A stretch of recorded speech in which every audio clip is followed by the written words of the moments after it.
This episode is brought to you by Cellular Performance Institute. Is your body beat up and broken down? Look into stem cells today. It could change your life. Go to cellularperformanceinstitute.com. All you jiu-jitsu heads out there, catch me in Phoenix, June 6th at 10th Planet Phoenix, and July 12th in Murrieta, California at 10th Planet Murrieta. See you there.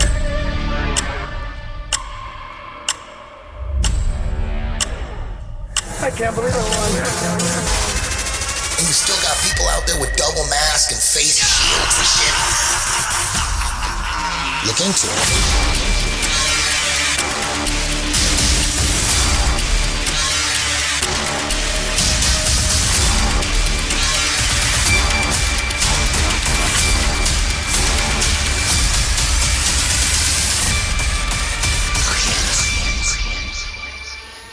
You can tell it's real because it looks so fake. Hello, everybody, and welcome to another episode of Look Into It. Tonight, we're going to get deep into movies and the esoteric messages, the Illuminati messages to all these movies with the one and only Jay Dyer. How you doing, Jay? Good, man. What's up? How are you? I'm doing good, man. I saw your video like last week, and I wanted to get you on. You had the top 10 most Illuminati movies of all time, and I was fascinated. I was into it. I'm like, damn, I got to get him back on. We need to talk about these movies more in depth. And I got a bunch of movies that I want to talk about. See if you can get any kind of Illuminati angles and propaganda and all that. And the one off the top of my head that you got into was 2001 Space Odyssey. You did a couple Stanley Kubrick movies. And for me, I always thought 2001, the propaganda behind that was just, I think at the highest level, anything that has to do with space, thing that shows balls floating in space, no matter what the plot is, automatically gets greenlit. Automatically faking gay and greenlit. Yeah, totally, right? I just like any space movie, like it doesn't matter what the plot is. Like, is there fucking spaceships and balls in the background and we're going from planet to planet? Go. Just green light that shit, right? Well, Kubrick's film also has giant phallic spaceships like entering into space and shooting out little semen ships. Did you notice that? That's intentional. Yeah. You know what's crazy is, nothing's bigger than Amazon, right? Amazon just, right. If whoever's running Amazon, I know it's Jeff Bezos, but I bet the top 10 people in Amazon, they all go to the parties, right? They all like, if you're at the top of Amazon, you're at the top of Coca-Cola, you're at the top of Time Magazine, you're invited to the parties. You're at the butt parties, yes. Oh yeah, totally. And so have you noticed the logo of Amazon is a dick? Yeah, it's a dick. How Absolutely. crazy is that? Do you remember when he made that spaceship too? It was shaped like a penis. Everybody were making jokes about it. Yeah, like, how come no one talks about, like, how do they get away with that? It's supposed to be like, oh no, it's a smile or something, right? No. A smiling dick. You know what the ethos is behind that? That's from Jack Parsons. Remember, because Jack Parsons talked about rockets. He was the student of Crowley. He's the father of the jet propulsion laboratory stuff, right? Yeah. So he talked about rockets actually being like little semen that we are shooting off into space to impregnate the galaxy. That's his terminology. Yeah. The whole Jack Parsons thing and JPL and I mean, well, that's the space program is again, it's like actually about sex magic. Isn't it crazy that like Candace Owens is just discovering this and she's talking about it? Like it's crazy. Yeah, right. It's all into it. And everybody thinks she's crazy. Everyone's saying, okay, Candace Owens, she's lost her mind. She has some good points about, Trump or whatever, but she's talking about fake moon landings. Okay. She's fucking lost it. She's a kook. Candace Owens is a kook. Meanwhile, she's probably smarter than most of them. Yeah. It's like, and she'll say some stuff I think is crazy. I don't think Charlie Kirk was a time traveler, and I don't think there was no, Amazon technology that the CIA stole that quit working in 2012. But the other stuff she talks about is stuff, the people in the conspiracy world have been talking about for a long time, especially anything to do with like sex magic, because in the Crowleyan view, for example, they think that when you're engaging in these rituals, you're tapping into entities in other dimensions that correspond to like constellations or the Sirius, the constellation Sirius, the dog star. Like that's what they think you're tapping into. So the whole idea of like aliens is directly out of like the Crowleyan ethos of contacting higher entities. So that's why these move. And a lot of the people in Hollywood are Crowleyans. I don't think Kubrick was a Crowleyan because I've talked to Vivian Kubrick a whole bunch. We had a long conversation on the phone the other day, actually, and I was asking her all about this stuff, and she wouldn't say anything about the esoteric stuff per se, but she said that her dad knew about that stuff. He was supposedly agnostic, didn't really have any perspective on it. I do think he was putting a lot of that symbolism and ideology in the film, though, because it's about monkeys becoming man and then man basically beating the robots to become one with the robots. If you read the rest of the Arthur Clarke series, and then men become gods through transhumanism. So that's also a bunch of esoteric gibberish. Yeah. So, there's some movies that people think that, and they may be correct, but they're put out to show you what they're doing so that they can do it karma free. As long as they tell you what they're doing and you accept it, they can do it, and there's no retaliation of some sort. Like I'm having trouble understanding that, but apparently that's part of like black magic. Like if you black magic is totally okay if you tell people you're going to do it and they accept it, then you could do it. Can you explain a little bit of that? So first of all, I don't think that everybody who believes in occult views has to accept that, because in the occult world, people can kind of craft the occult perspectives or their systems to be whatever they want. And a lot of the people who do that, for example, again, I don't mean to harp on Crowley all the time, but like in Crowley's system, you could go up the grades of his OTO. And then when you graduate from that, what you learn is to create your own religion. So it's actually a graduate school in creating a cult or a religion. That's why you see L. Ron Hubbard create Scientology after that. After he goes through that, you see Gerald Gardner, after he goes through Crowley's system, he goes and creates modern Wicca. So all modern witchcraft comes out of that. And other people as well. Jack Parsons studied that system, and then he tried to create his Babylon working out of the Crowley degrees. So they don't have to necessarily be committed to some system, because they think ultimately when they graduate that they're God. So if you're God, you're not bound by some rule that says you have to tell people what to do. However, I do think there is a tradition, there is an idea amongst some of those people. You could read somebody like Michael Aquino. I've read some of his black magic works, and he thinks that when you gaslight people like that on a large scale, you already kind of mind fuck them, and then they are more susceptible to receiving information and messages later on. Because you ever watched that movie? It's a great movie. That movie Gaslight. You ever seen that? No. You should watch that. This is an old 40s movie by a famous 40s director. His name is George Cukor. And he made that movie about this guy who starts dating this woman who has a bunch of wealth, but the guy's a con artist. And he basically rigs all of these scams and cons in this house that he's built to make her think the house is haunted, but it's all just fake. But what he's doing is he's driving her crazy. Like he's stealing her stuff and hiding it and then putting it back, so she thinks she's going nuts. Yeah. So basically gaslighting at that level, where they tell you things ahead of time, I think it just prepares people. It conditions people. It's part of propaganda as well, just on a propaganda level, not on a occult level, just basic propaganda. If you kind of lead people into this, condition them with that. But also I think sometimes there's people who do believe in lesser magic that they can sort of, again, just sort of mind fuck people by giving them ahead of time or gaslighting them ahead of time and then later rolling it out. So I think all those things are going on. And it kind of depends upon who the director is, how tied into, Hollywood it is. Yeah. I was at the Universal Horror Halloween nights last year for Halloween. And it's just basically a bunch of gigantic haunted houses and they're all the same. It's just like, there's a huge line and the line goes into this haunted house. When you go into these little hallways, people jump out at you and scare you. And then they go back and hide and wait for the next person. And Same thing. You just walk through and someone comes out and scares you, and they might have a chainsaw, blood all over them. Yeah. And I was thinking, I'm there with my wife and my son, and I'm thinking, man, they really push horror. They really do. Like, why do they need to push horror? And, I was there for a few hours and I'm like, I have a theory. Because at the highest level, adrenochrome is probably that's like gold to them, right?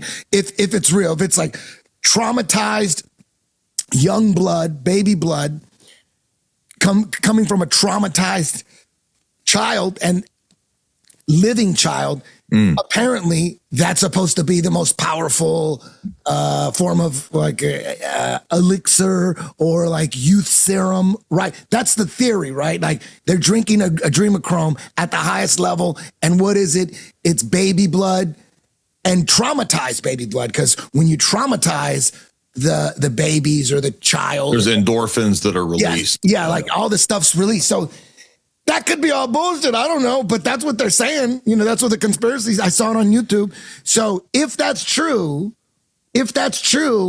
they need the victim to be horrified. And the more horrified they are, the better the adrenochrome. So I think the horror movies and like haunted houses, I think they're to train people what to be scared of. So when they do it and you see all these like satanic rituals and like the satanic rituals look like shit you see like on TV and stuff. And so they teach them to be scared of certain things. And it's all, maybe these rituals, maybe they don't even believe in this satanic Luciferian rituals. They just do it because they know it's going to scare the shit out of the victims and it's going to make for better adrenochrome. So I think horror movies, this is my opinion, I don't know shit. I think horror movies, haunted house and all that shit, Halloween, I think it's designed to teach us what to be scared of. Because you've seen those videos of like kids that weren't taught to be scared of snakes. And they're like, there's these kids in India that they weren't taught to be scared of these king cobras, and they defang the cobras and they take the poison out. But then there's these videos of like kids just playing with snakes and they're not even scared of them. So they weren't taught to be scared of them. You know what I'm saying? So my theory is horror movies, they push them so fucking hard because they're teaching us what to be scared of. Yeah, I think there's a lot of things going on there. I think at the level of social engineering and control, they are pushing that because the society itself is becoming more and more demonic at the same time as the elites are pushing more and more demonic, degenerate shit. So it's a symbiotic circle of shit there. It's a snake of shit eating its own shit, right? Like an Ouroboros. That's what's going on with the elites and society, and it's like degrading society. So people are looking for more and more extreme versions of things or thrills to feel anything because we're getting so degenerate. But also, when I wrote the first book, I remember researching Esoteric Hollywood Part 1. I was researching Hitchcock and some of those films when they were new, right? Because nobody had seen slasher films before Psycho came out, right? And that shocked everybody because that was like, people never seen anything like that. And you watch it now and it's like, it doesn't even show anything. It just shows a knife and then it cuts the blood. You know what I mean? Yeah. So it's tame, but like it shocked the audiences back at the time. And they were studying that and the effects that it had on people. And I mean, this has been like scientifically studied to the nth degree that seeing a lot of these kind of traumatic events, which if you go back like 200-300 years, right, you might have seen one traumatic event in your life. Maybe you went to war or something like that. But to see, even if it's simulated or synthetic, like hundreds and hundreds of versions of this, it affects the psyche and the body. It's a psychosomatic effect. And a lot of times it makes people catatonic. So it puts you in more of a suggestible, you don't become reactionary and angry necessarily. You become more and more passive and catatonic, at least for a time period, right? So I think that trauma that they push constantly, and I'm not saying it's a big deal to I watch horror movies, I don't think it's a big deal, but if you're not careful about it, if the way it affects a lot of people, especially if you're young, right, it can be traumatic, but that can be used to make the society more and more pliable. That's my theory about like why they push, more and more extreme forms of trauma. But also, people don't like movies also suck pretty bad for the most part nowadays. So the people are I think drifting towards horror because on the one hand, a lot of horror movies are cheap to make, but also horror films at least still give some kind of a feel, right? You still get involved in the process and feel something, namely just jump scares or whatever, because other movies and things that we see now, they're so fake and sort of plastic. It might even be just all AI. Who knows if AI has probably been writing movies for a while now. So I think people are wanting to feel stuff. So they're drifting towards like a very sensationalist type of film, like horror movies. That's my theory though. But on an occult level, I think you're right. Like when they did the MK Ultra studies, they realized that whatever you could do to an individual, you could, and traumatize them and study all that mind control shit, like you could expand that to a microcosm level and do it on the mass psyche. So if you can damage the individual psyche through these types of trauma, if you project that on a mass scale through mass media, you can damage the collective consciousness as well. So I think that's how they view it. Yeah, and it's not like you need it to work on 100% of the people. Right. You know what I mean? Because there's like rap, like gangster rap. There's people that say like, why should they censor gangster rap? I love gangster rap. I'm not out there shooting people up. I'm not doing drive-bys. Like, it doesn't have to work on everybody. As long as, like, if it works on, like, if gangster rap, and today's gangster rap is, like, harder than ever. Every rap video, they got mad cash. They got guns, diamonds. Every rapper got to have at least one music video shot in a jewelry store. You know what I mean? And there's, or another one is going to be like at a, where they bag up the coke and everyone's naked because they got to be naked. There's like, everyone got a video like that. There's got to be mad cash, like stacks of cash in every video. They got to cash everywhere, all fake cash. But it definitely influences some people. And I think that's enough. If it like, especially like you said, younger people, if you see all the guns and the cash and the women and the drugs and the drug dealing and then the song's good too and you could dance to it, it's not going to make everybody, it's not going to turn everybody into a criminal, but it could definitely turn 20-25% of young kids into criminals eventually. And I think that's all they're aiming for. They know it's not going to work on everybody. It's just like when you go to a hypnotist show, they know everybody can't be hypnotized. So before the show, the hypnotist goes out and he goes out in the studio audience and he's testing everybody. He's figuring out tricks, and they're looking for the people that are easily hypnotizable. I would say 20 to 30% of people are hypnotizable and the rest aren't. Yeah. I'm not hypnotizable, but I don't need to be. All they need is a 30%, and it's successful. And that's a win-win-win. They're not trying to get everybody. They're just trying to get a nice percentage. And that's all that's needed to be considered useful for them.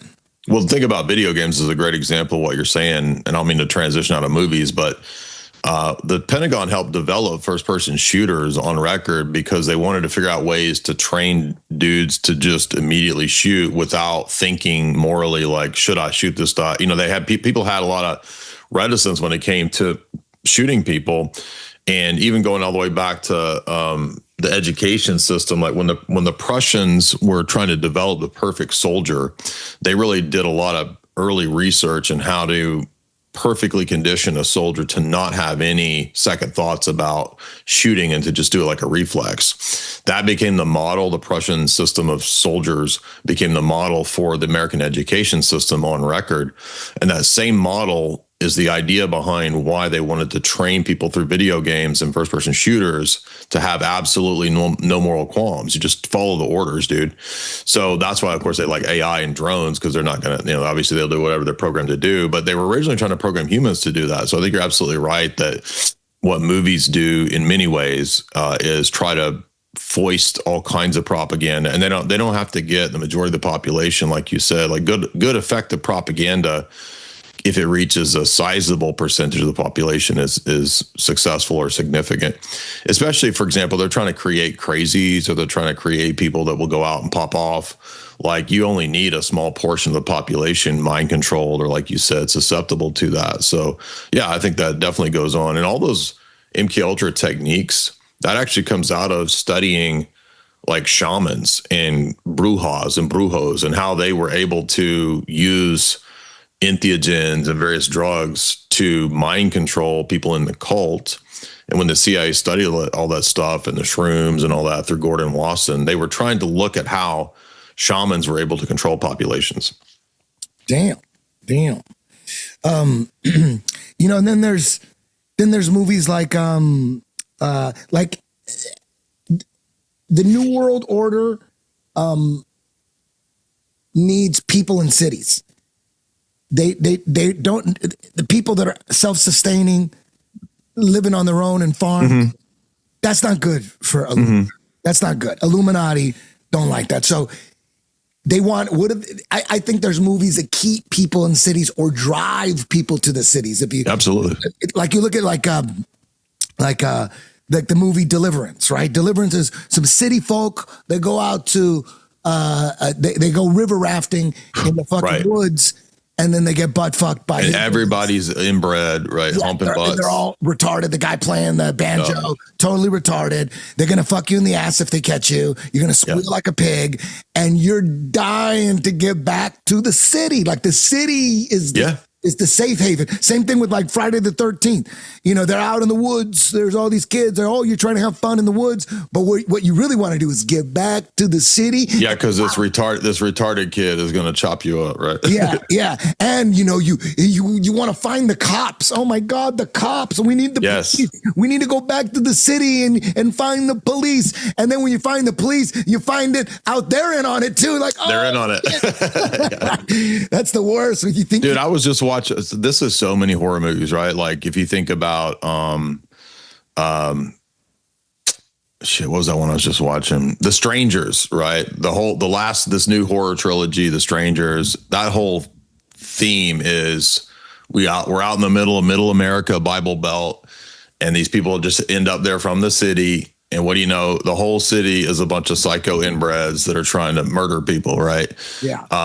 Same plot with Texas Chainsaw Massacre. If you go out in the country of Texas, a bunch of inbred chainsaw cannibals are going to eat. Like, every horror movie in the last 30 years has that theme, but also TV shows. People forget that, like, when you watch, and I like X-Files just because it's a fun TV show. I don't believe in a lot of the propaganda in it, but if you watch X-Files, every time Mulder and Scully go to a small town, the local police are idiots. Only the feds are sophisticated and intelligent. Yeah. Every local cop, every local person, every local official, they're all just retards.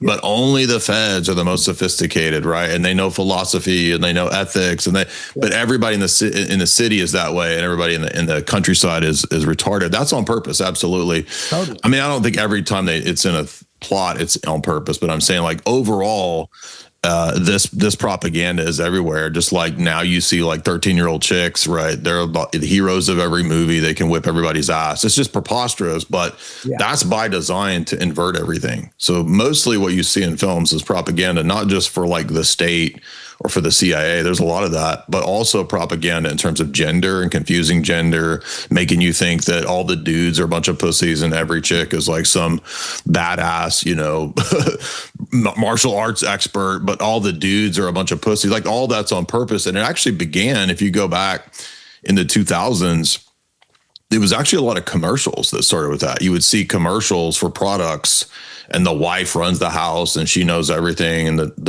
and sitcoms, remember this, like Home Improvement, right? Like, the dudes are idiots, the moms are running everything. Stem cells, they could do some wild shit down there. I got the stem cells in my shoulder. My shoulder was jacked. I went down there, it worked, man. Eric Anders' neck was up, and then he went down and got stem cell treatment. Now it doesn't bother him at all anymore. I definitely recommend CPI. It's changed my life. The best stem cell clinic in the world. I just come and I do stem cells to make sure that I'm resetting my body and staying healthy. It regenerates tissue, reduces inflammation. The results are amazing. CPI stem cells is where you want to go. There's no other place in town. They do the best work in the world. I feel incredible. If there's anything causing you to not live the quality of life that you like, then this investment is more than worth it. When it comes to the science of stem cells, no one comes close to CPI. There's not even a close second. For a free doctor call to see if stem cells is the right option for you, visit us at cpistemcells.com. Al Bundy, like, that's been going on for a long time, and now it's not even adults. It's like the kids are like the geniuses and run everything, like Goonies, right? All the adults in the 80s movies are retards, but all the little teenagers know everything that's going on, right? It's silly, but Home that Alone. inversion, huh? Home Alone. Exactly right. He outsmarted those criminals. That's a great example. Yeah, I forgot about that. But yeah, I mean, all of it's inversion. But yeah, I forgot about the city. Did you have a specific movie other than Deliverance you were thinking of? Because there's so many like that where they're trying to tell you to get to the city and the city. Well, one off the top of my head, and I know this is real, because the Illuminati, they don't want self-sustaining people in the woods. Right. They can't control them. They want everybody in a city where they control the food, they control the energy. Nobody's growing their own fucking food. Exactly, dude. Self-sustaining. They want you in total control and dependent on them. So obviously, they don't want people out in the ocean either. You know, so I think Jaws is designed to scare people out of the goddamn ocean. It worked on me. It worked on me because, like, I will never deep sea dive ever. I never deep sea dive. There's no fucking way. The second I jump into the ocean off some boat, I'm already thinking a shark is going to attack me. And it was Jaws. Jaws did that. And it did that to a lot of people. Yeah. No, I remember reading about that. There was studies done after Jaws that, like, people's attending the beach and swimming, like, it went down like drastically percentage wise, like the summer that Jaws came out, because everybody just assumed that, like, that's the power of what movies used to have. I don't think they have as much power anymore, but yeah, that's the power they had back then. The movie theaters around here, they're being rented out for like lectures and seminars. Exactly. Yeah. It's crazy.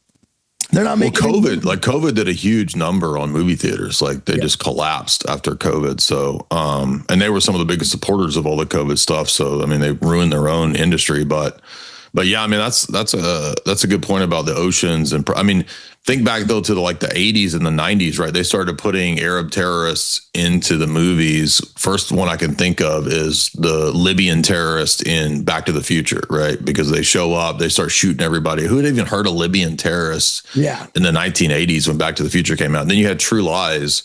And in the plot of True Lies is one of the first movies, big blockbusters, to have Arab terrorists as that was way before 9/11 too, right? So you had these films coming out kind of preparing for the war on terror.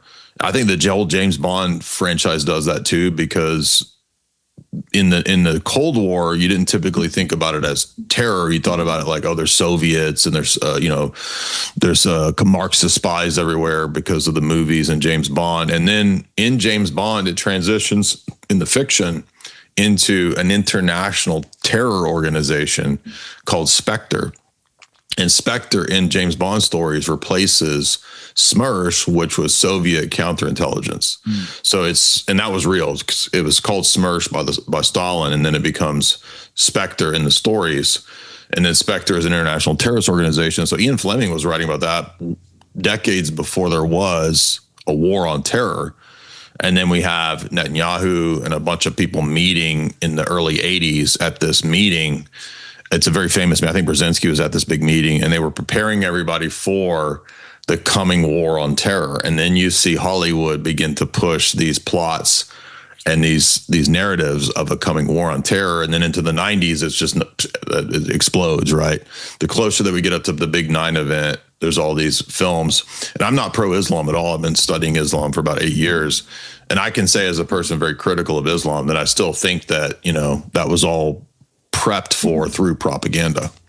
Yeah, it seems, I mean, I don't know shit, but it seems like Al-Qaeda, the Taliban, and all these terrorist groups, ISIS, they were funded and trained by U.S. intelligence and other countries' intelligence too. Yep. So, like, what the fuck is that? And then now, recently, last week, I'm sure you heard about this, they busted some NGO that was funding KKK groups. Yeah, dude, SPLC. Yeah. Like, I swear to God, you could find it on a podcast I've done before. I've said it many times. I go, I don't know shit. I have no evidence, but I wouldn't be surprised if KKK is being funded by the CIA. That wouldn't shock me at all.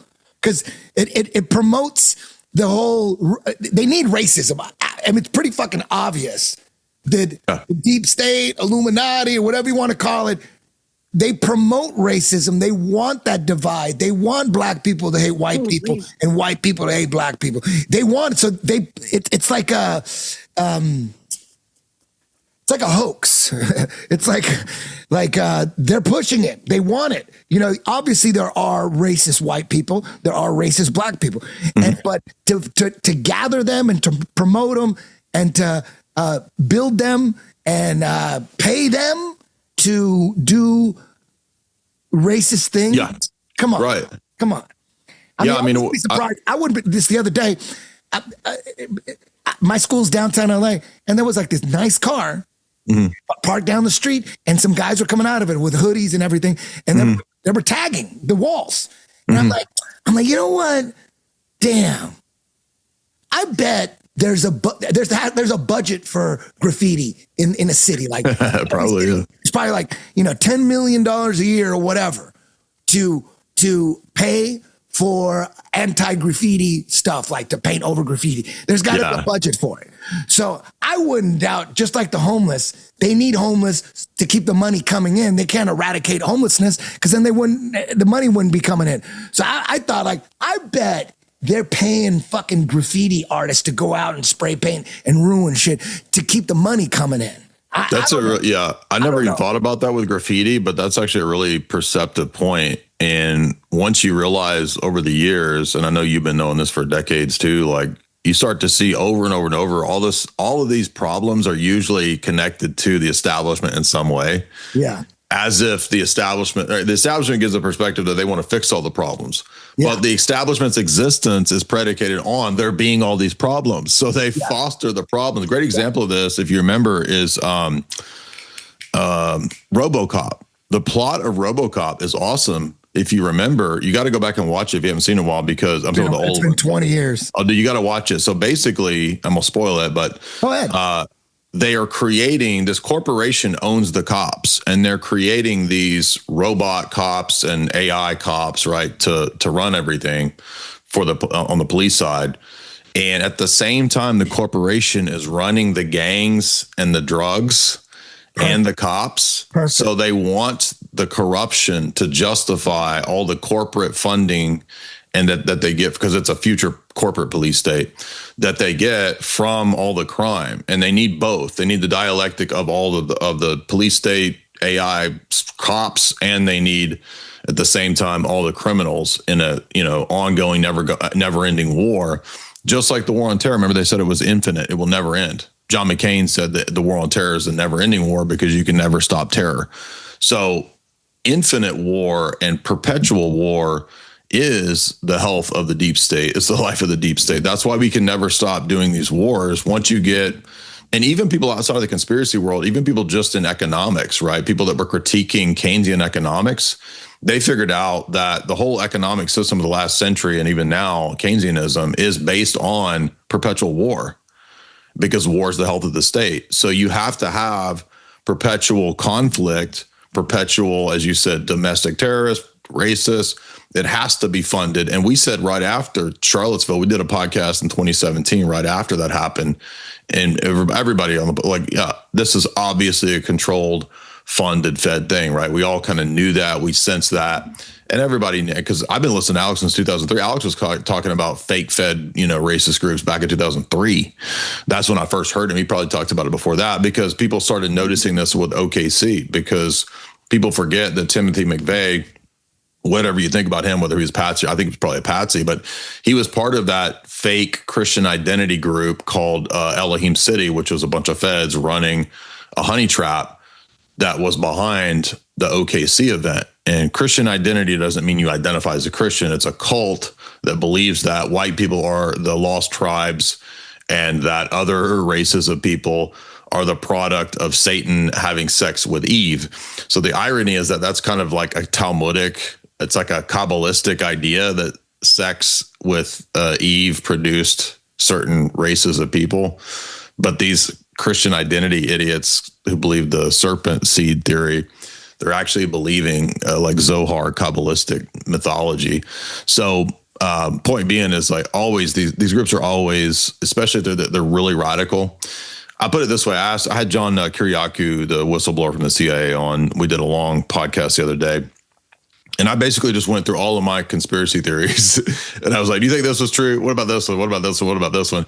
Pretty much everything I brought up, he agreed with. I saw a bit of that. And I've seen him on other podcasts. He was on like Tucker Carlson too as well. Yeah. How is he allowed to be alive? I mean, once you're CIA, well, in his case, I mean, he was a famous case where Obama put him in prison. So, I mean, unless one believes that all of that was fake, I don't think that was fake. I think he really did go to prison. For how long? I forget the exact. I mean, I think he was there for a year or two, but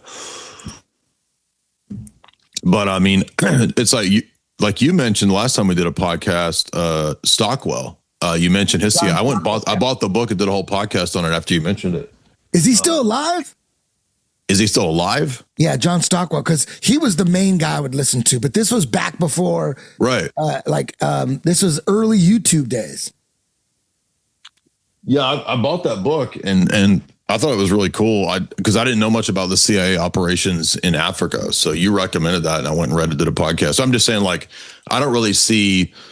One thing I would say about whistleblowers is like, a good indicator of whether or not they're authentic or not is if you listen to them and watch them over time, if they consistently say the same types of messages and don't steer off into something crazy, then I think they're probably authentic. Because if somebody's a fake whistleblower, which there are some of those, what they'll do is they'll come out with a bunch of true stuff, and then they'll start steering it into the more and more just retarded shit on purpose. John Lear, do you remember him? Yeah, and then Robert David Steele, that was the dude that went on Alex, and he had all this information about PDF and networks of Satanists and all that. And then he started saying that, we're farming out all the children on Mars on slave colonies, and it was He said that? Really? Yeah, it was all in the news because he went on Alex to say that. So that's an example, I think, of like fake whistleblower. But I mean, Kiriaku's always had a pretty consistent. Damn, I thought Robert David Steele was legit. No, look up his Mars baby bullshit stuff. Oh, no. God damn it. I was really into that dude. I thought he was the truth. He said a lot of... Well, I think Kiriaku is credible. I don't think that guy's credible. That's my assessment. But damn. I mean, I could look. I'm not exactly sure how long he was in jail. It was at least I think I heard a year or two. For all your 10th Planet Jiu-Jitsu merchandise, please visit 10thplanetjj.com/shop. We also got a Look Into It t-shirt that just dropped. Thank you very much for your support. Anyway, point being is, like, when I asked him his assessment of controlled opposition, fake terror groups, all that, he was pretty much just like, yeah, absolutely. Man, do you think that like the big movie companies, like DreamWorks or New Line Cinema, like all the big ones, or whatever.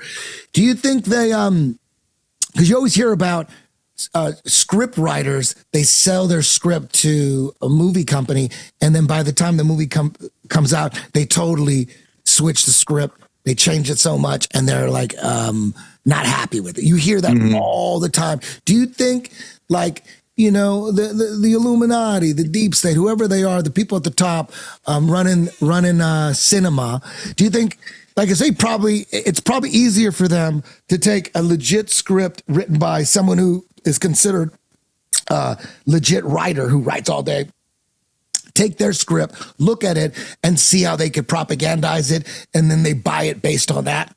Yes. They go, we'll do no, this is a good script. They did all the work for him, right? And instead of like coming up with a story from scratch, which they probably do sometimes, but most of the time it would be easier for them to just let these legit script writers write a script, and then they look at the script and they buy them based on how easily they are to propagandize. Do you think it works like that? Absolutely. At least that's part of it. And as far as I can recall, nobody even knew about this whole idea of a connection between CIA or Pentagon and Hollywood, or State Department in Hollywood, until 2003. This is as far as I'm aware, because I was studying this not as a conspiracy theorist. I was studying this in grad school, right? So I'd heard conspiracy stuff, but when I was in grad school, I wanted to see, like, okay, here's all these theories. about movies and intelligence. Can we actually back this up? And in 2003, I wasn't reading this book in 2003, but I'm saying the first book that I'm aware of in academia was a book called Operation Hollywood. I think the guy's named Donald Bain. So remember, this is in academic publishing. This is not conspiracy world stuff. So they put out a book called Operation Hollywood because people started noticing amongst academics, probably just a bunch of like mainline leftist people. They started noticing right after 9/11 that there was this really close alliance and connection between the Pentagon, State Department, CIA, and Hollywood, and what was coming out in terms of scripts. So that whole book is a review of like Tom Clancy movies, Jack Ryan, right? Movies like Top Gun, that kind of, Black Hawk Down. Yeah. Well, that book came out before Black Hawk Down, I think, or was that late night? I can't remember when Black Hawk Down came out, but that book was published in 2003. So basically it was just looking at movies prior to 2003. Yeah.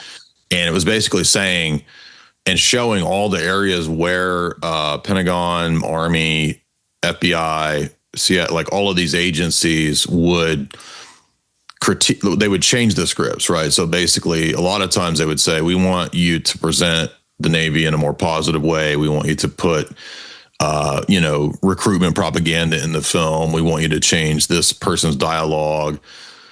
Few Good Men, I know that wasn't in there. Remember that? Like, I want the truth. You can't handle the truth. Remember that kind of shit? Yeah. That's all was propaganda stuff. That was tweaked. And that was just looking at that stuff at a very basic level. And then this was funny because remember that movie, The Recruit with Colin Farrell and didn't see it. You should watch it because it's Al Pacino and Colin Farrell. And it's one of the first post 9/11 movies where they openly admitted that the CIA was consulting on the making of the movie and that it was partly propaganda. And what's funny about that movie is that Al Pacino is the CIA handler to Colin Farrell when he's recruited into the CIA. And Al Pacino's corrupt. So his handler is evil and he ends up getting exposed as like this criminal. But even before that, right, if you watch the movie 3 Days of the Condor, in that movie, Robert Redford, his handler is corrupt in the CIA as well. So it's like there were these little inklings that the CIA was a corrupt organization in the movies that the CIA even had a role in making. And what they admitted in that 2003 Recruit movie, if you watch the DVD extras, I remember watching that when I watched, because I bought the DVD and I was watching that a long time ago, and they interview the CIA consultant from the CIA to Hollywood on that movie. And they're like, yeah, this is one of the first openly made CIA movies. Now, the CIA had been secretly working with Hollywood for many years, all the way back to the Cold War, all the way back to the OSS to get people involved in World War II. But now it was open. And so Chase Brandon, Milt Bearden, they came out, and then people figured out, oh, wait a minute, that movie Wag the Dog, like the Robert De Niro character is actually based on Chase Brandon, Milt Bearden. Have you ever seen Wag the Dog? That's the one where they're just filming fake war footage. It's like 25 years. They are, but the movie is about Robert De Niro comes as the CIA guy. I got to watch that again. Telling the Hollywood people how to make the movie. And then when Dustin Hoffman, who's the director, he's like a movie director type of dude.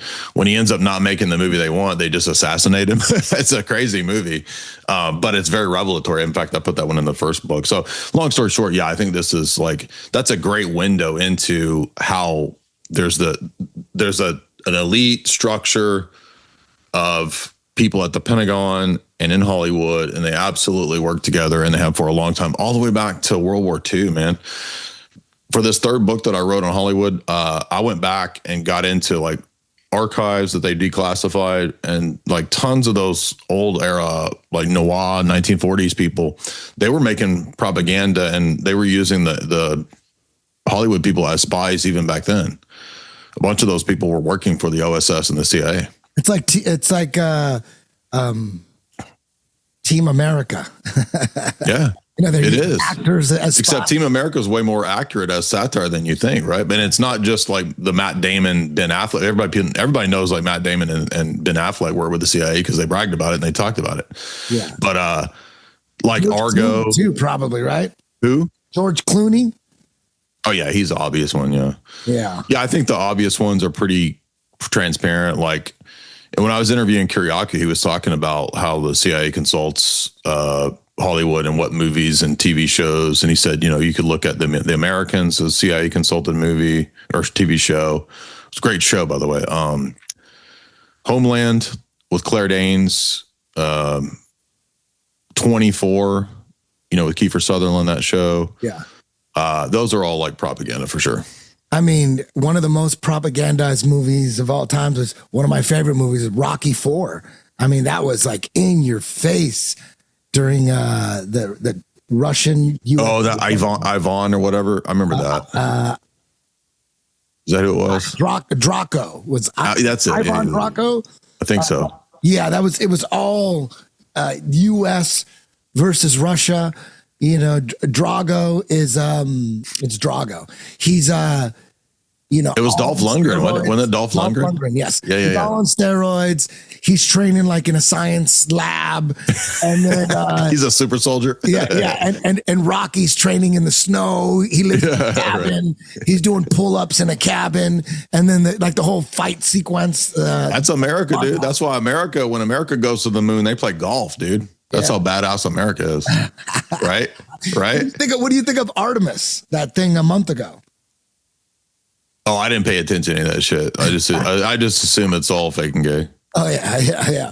And then like Rambo again. Yes. Stallone, he got all into he went to didn't it turn into like a Middle Eastern the second, I think it's Rambo 2.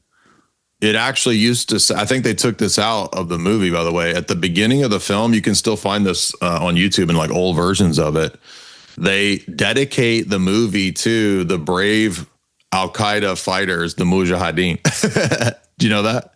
No, I didn't. Yes, the movie is dedicated to the Mujahideen, which is Al-Qaeda. Because that took place. Huh? So that's when, at that time, Al-Qaeda was a good guy. They were with. Yeah, they were. That was when they formed Al-Qaeda under Brzezinski, Carter, and Gates to be the CIA's proxy force in Afghanistan fighting the Soviets. Yes, and that's when they invited the Mujahideen to the White House. You can go look up those pictures where Ronald Reagan is sitting in the White House with Al-Qaeda. Basically, that's the early days of Al-Qaeda. When the top trainer was bin Laden. He was the top guy that trained all those Mujahideen guys. As late as 1993, I think. Yeah, because I just did a whole podcast on this from Max Blumenthal's book, Management of Savagery. But as late as 1993, the Western media was still running positive articles about bin Laden. You can look up the bin Laden article. I think it's either the London Telegraph or the London Independent. They have this giant assessment of how awesome and how heroic bin Laden was. And then right after that, it might have been 1991, 93, somewhere there. Right after that, you have the USS Cole bombing, and bin Laden takes credit for that. It's crazy. My favorite TV show growing up was The Twilight Zone. And it was every show didn't have a happy ending. Sometimes there were good endings, sometimes there were happy endings, but a lot of times it ended up in a dark way. And I love the unpredictability of it all. Rod Serling was just a mastermind and I don't really like old shit that much, but the Twilight Zone, man, some of those episodes still stand the test of time. What do you think the angle was in terms of the perspective of deep state, Illuminati, and mind control with Twilight Zone? Yeah, I can tell you for sure. By the way, real quick, I just remembered. Do you remember the James Bond movies in the 1980s when it was Timothy Dalton who was James Bond? Do you remember that? Dude, I didn't even I couldn't fuck with James Bond only because it's like the Twilight Zone.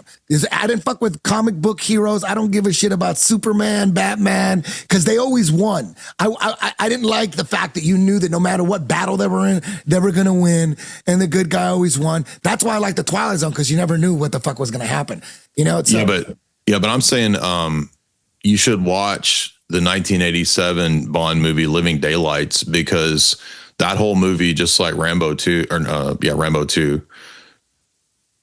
has Bond aligning himself with Al-Qaeda, and the dude that he makes an alliance with is almost copy paste is just like Bin Laden.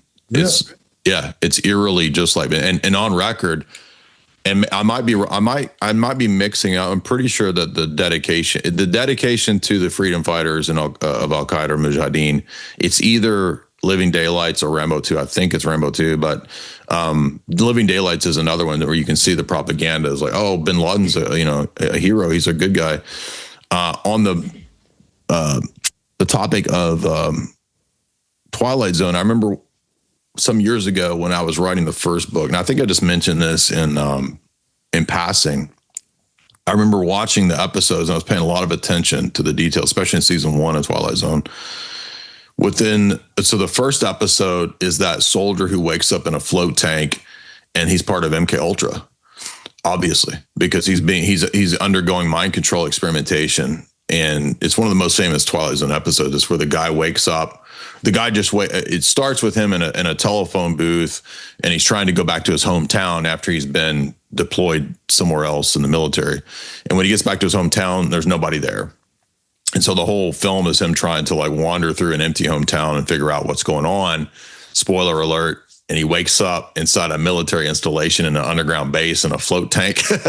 And so he's being experimented on. So that's MK Ultra, right when MK Ultra was happening. So they were actually writing these kinds of plots even in the 1950s and 60s about that kind of stuff. And then a few episodes later, there's one where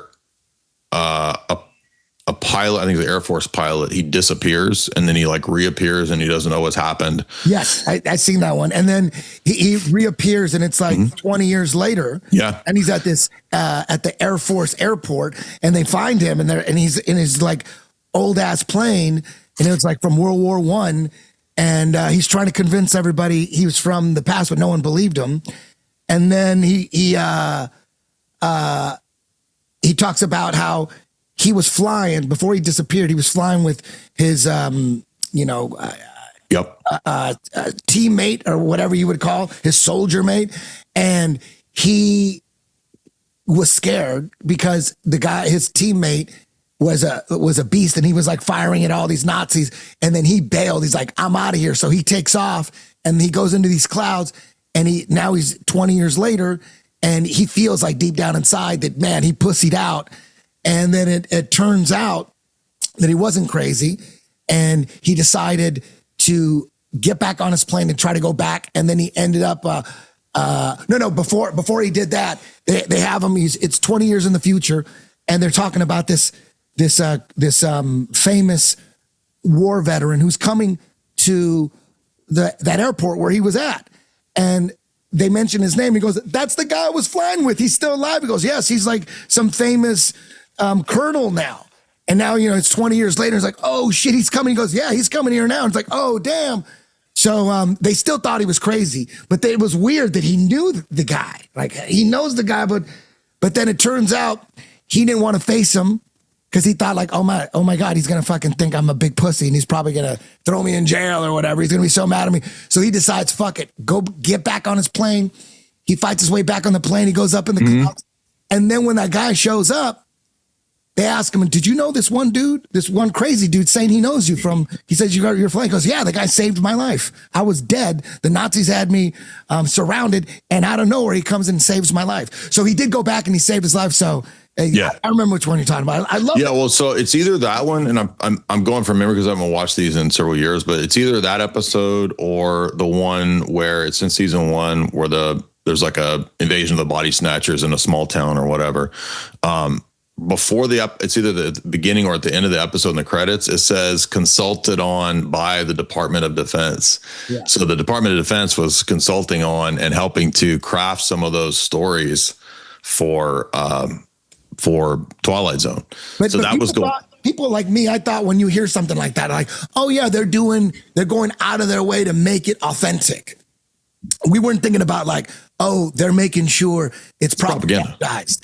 I was always thinking, oh, that's great. Yeah, bring in the CIA to make it more realistic. We want it realistic. So I wasn't ever thinking about the propaganda. Well, that's partly true, but it's more than that as well. It's also, there's also propaganda, right? So like, and that's now admitted, right? Like, I think you're right. If you go back to the 1960s, 70s, at that time, people would have thought, yeah, we're just trying to make it more authentic. And that's partly true. However, as we know, post 9/11, there was also a lot of revising of the scripts, a lot of propaganda. For example, go back to World War II, and I put this in my new book. It's the last chapter, or one of the last chapters of the third volume, Esoteric Hollywood, the one I just wrote this last year. The last chapter is about World War II era when there was a British intelligence set up a ring of screenwriters.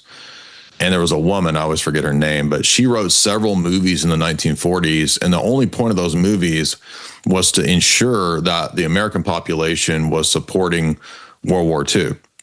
So it was British intelligence putting people in Hollywood at that time to write screenplays to convince Americans to support the war effort in World War II. Now, whatever you think about that, the point is that was going on all the way back then. They didn't you think they just quit? Oh, we're only going to do it for World War II. No, they were doing it all throughout the Cold War. There's so many movies, throughout the 50s, 60s, 70s, and 80s, all the way up to frickin' River Phoenix. He was in Ruskies, or like he was in a whole bunch of these. Little Nikita. I remember watching that when I was a kid. All these, River Phoenix movies before he was killed, probably. He was in a bunch of these propaganda, Russian movies that were coming out in the 1980s. Remember Charlie? Was he speaking out? You think he got killed because he was speaking out? He was like turning against Hollywood?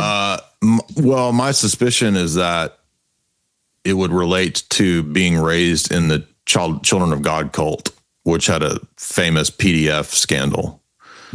So the Children of God cult, by the way, Rose McGowan was raised in that. The River Phoenix, Leaf Phoenix. Joaquin Phoenix? Joaquin used to be called Leaf. If you go to old movies in the 1980s, he's called Leaf Phoenix. And then for whatever reason, he changed the name to Joaquin. They were raised in that cult.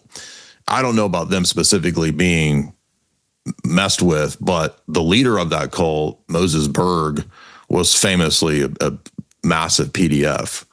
And so that cult seemed to be pretty well connected. And my suspicion is that whatever led to the demise of River Phoenix probably related to that. Now, there was a new Twilight Zone that came out like in the mid 80s or something. Yeah, I started watching a couple of those the other day, actually. Really good. And some of them were really good, yeah. There was one about, it started with this lady. She's on trial, and she's like crying. She's like begging for mercy. And then the judge and the jury are like, you're fucking going. I think she was on trial for murder. He goes, you're going to jail forever.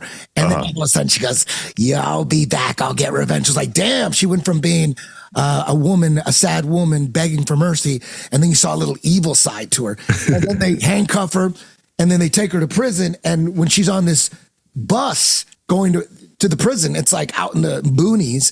She sees she's all handcuffed and everything, all in chains, and she sees this black man, old black man. He's the grave digger for people that die in prison.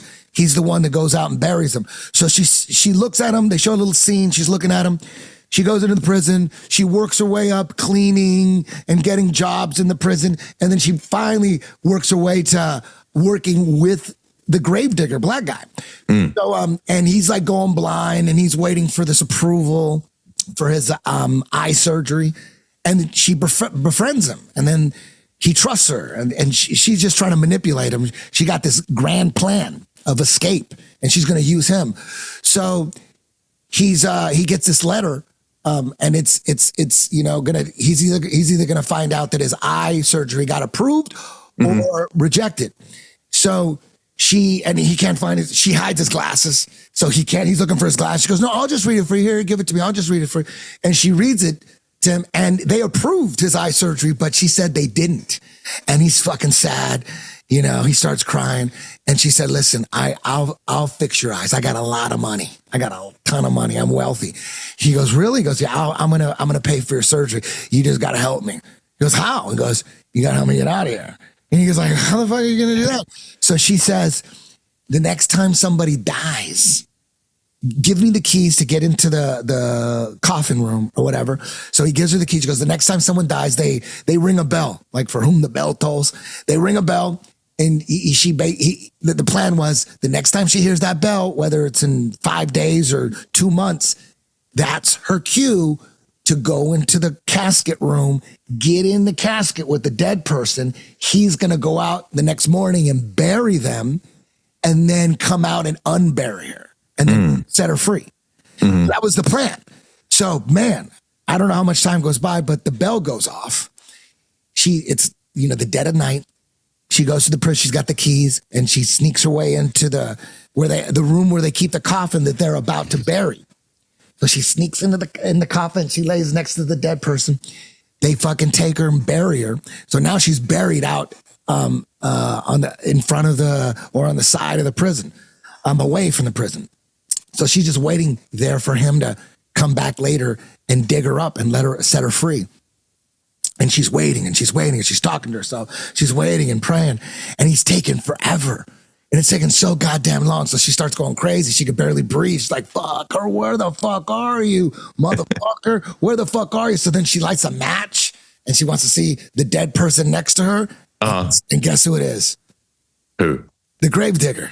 I don't know. So then she goes, ah! And then the credits start rolling and it's over. So I'll never forget that one. That's one episode that just stuck with me. I think I saw that when I was like 15. I'm like, man, I'll never forget that episode. Dude, I remember watching when I was a kid in the 80s. I watched the episode of G.I. Joe that even freaked me out. There was an episode where they're creating like synthoid replacements of all the people in the Pentagon and the generals. That episode freaked me out as a kid. And then I when I got older, I went and researched like the history of G.I. Joe. Is it basically about cloning? Kind of, except they're like robotic, like nanotech replacements. Okay. That are mind controlled, right? I remember that episode scared me a lot when I was a kid. I don't know why, but maybe I had a premonition that they might actually be doing that one day. But I remember a few years ago researching this, I forget the guy's name, Friedman or something like that, but he was another Pentagon military expert who was a huge consultant on Transformers and G.I. Joe. And if you go back, I mean, it's kind of silly. I don't really want to watch a bunch of cartoons now that I'm an adult, but I did go back and watch the first season of G.I. Joe.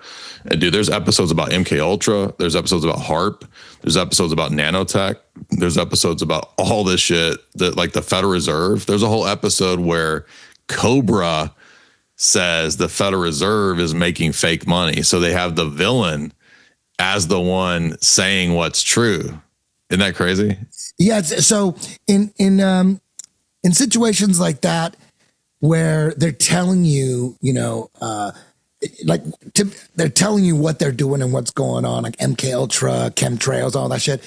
I think maybe the plan is if we put it in movies, they won't believe it's real. They'll say, dude, you watch too many movies. So when they put shit in movies, it's not, maybe it's to, get them used to it or something, but it's also to make it like, so you don't believe it. I think you're right. We missed kind of the obvious thing, which I should have said earlier. Like the reason that this exists in movies, layer one is so that most people say, oh, dude, you saw that in a fucking movie, dude. You're an idiot. Yeah. Layer two is the catatonic trauma stuff. Layer three is the occult stuff. So, yeah, I think you're absolutely right. There's layers to this shit. Yeah. What I think is probably the best meat slice in the game. It's called a Row Drag. Super simple, awesome combo. Before we get to the truck, throw a little pass on top of that. You know what I mean? So we're going to get really good at that truck transition. How about you get really ninja with the Row Drag? The knee slice. Push them down, butterfly, boom, bam, boom. Here. Here. Here. And then the fishnet, knee to the stomach, low the handle, break the frames, and then boom. Pull this out, grab my forearm, pop, pop. That's all the best shit from Twister Side Control right there in one throw. You guys want to go back and forth a little bit? Ready? Let's go. The crazy thing, though, is when I used to believe in UFOs, it used to be that, 25, 30 years ago, to be a conspiracy theorist meant you were all into UFOs and the government is is covering up UFOs and hiding UFOs from us. No, the government wants you to believe in you. No, totally. It took me a while to figure that shit out. But in the beginning, I think that's the first phase. The first phase, like, oh my God, the government is hiding UFOs from us. But that's what they want us to believe. So when they were, but then that's when I would think like, man, but why is there so many goddamn alien and space movies? And they want you believing that. So then I thought, oh, so that they put it in movies, because I was still believing it. And I go, I would say they're putting it in movies to make it look ridiculous. That's what I thought. But it's the opposite. They want you to believe in UFOs. Anything with space, they green light anything with fucking space. Go, go, go. They don't ever hold it. It could be the dumbest movie ever. Battlestar Galactica. The dumb shit. They don't give a fuck. They just Flash Gordon. If there's Mars attacks, if there's space in it, as long as they show like you're in space and there's a planet in the background, they just go with it. They're like, yeah, I don't give a fuck what it's about. Absolutely. In fact, I put in my first book, there's a book written by a guy who's a professor who was one of these high-level social engineers, Hadley Cantrell, and he was involved in studying the UFO phenomenon for its social engineering effects. And he was one of the guys from the Princeton Research Project who was involved in the Orson Welles radio broadcast, which scared everybody when he broadcast War of the Worlds as a radio story. They thought it was real. They thought aliens were really invading. Yeah. And so people like Hadley Cantrell studied this to understand psychological warfare on the masses. And he wrote a book called Invaders from Mars. And it's about using the UFO narrative to steer people at a cultural level into new narratives that would replace the idea of creation, replace the idea of the Bible. In my second book, I put a thing from Brookings Institute, which is one of the top think tanks. The NASA commissioned Brookings Institute in 1968 to do a study on what would happen to people who believe the biblical paradigm of creation if the establishment announced alien life. And the assessment from the social engineers in this white paper was that it would shake everybody's belief in creation, and they would start to believe a new controlled alien narrative that would fit with aeons of evolution and the Big Bang and transhumanism. So they literally say that it was intended to uproot Christian ideas and replace it with this new age alien bullshit. Oh, absolutely. I mean, from the dawn of time, every emperor, every king, they all had the same dream, a one world empire, one world government. It's always been that way. Every king and every emperor, they wanted to rule everything. They just couldn't. They wanted to, but they couldn't. And they all knew the one way, because nobody wants, no small countries want one world government. Like with a small country, like one world government, that's going to put me out of a job. Yeah. It's like the only way for a one world government to work, nobody likes one world government. Who fucking wants that shit? One king, and he whatever he says goes. Most people ain't going to buy that. The only way to make it happen is to get everyone to embrace it. They have to want it. They have to beg for it. And the only way you beg for it is with a fake alien invasion. That's the only way. If aliens came down, everyone's going to embrace the New World Order. So they always wanted it. Right. You can't have a fake alien invasion without space. In my opinion, that's why they keep pushing all these space movies and NASA and aliens and UFO. Exactly. All that shit. Because how are you going to eventually try to pull off the fake alien invasion if people don't even believe in the space that you're telling them? You know. So I think that's what it's all about. Just prepping us for that's their last gasp is going to be a fake alien invasion. Yeah. I think they may have the technology now to fool enough people. They might, like with hologram technology.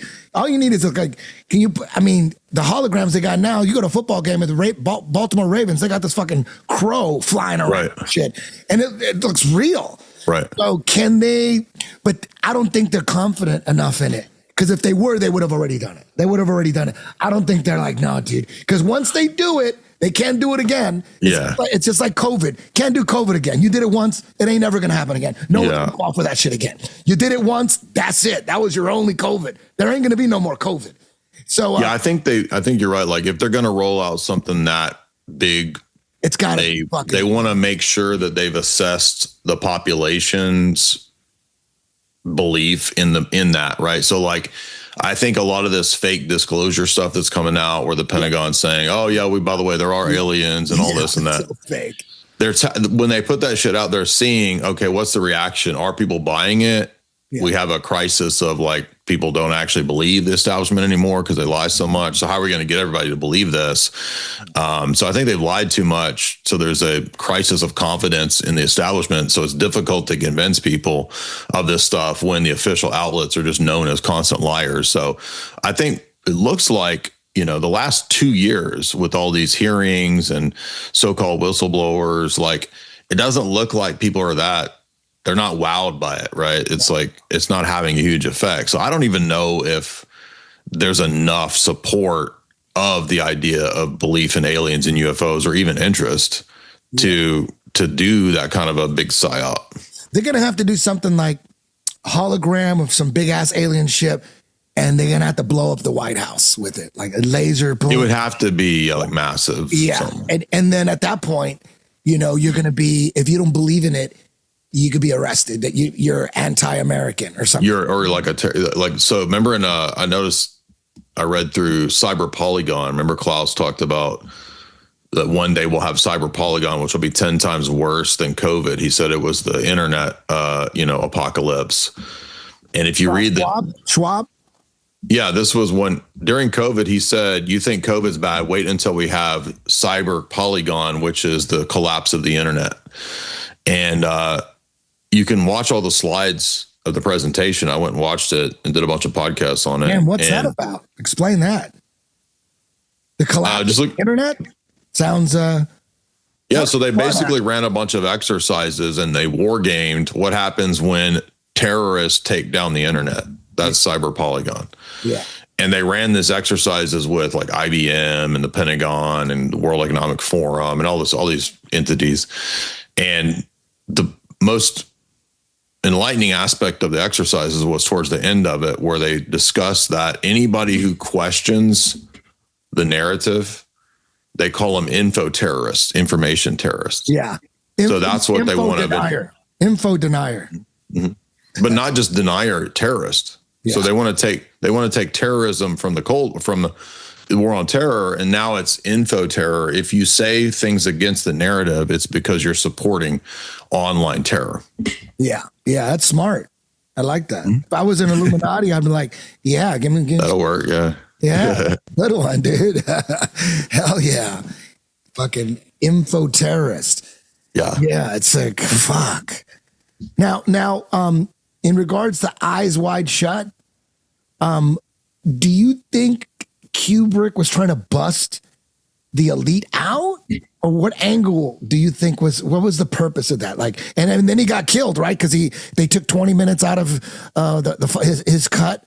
They said you can't show these 20 minutes, is too deep, and then he died. Like, take me through what you know about that.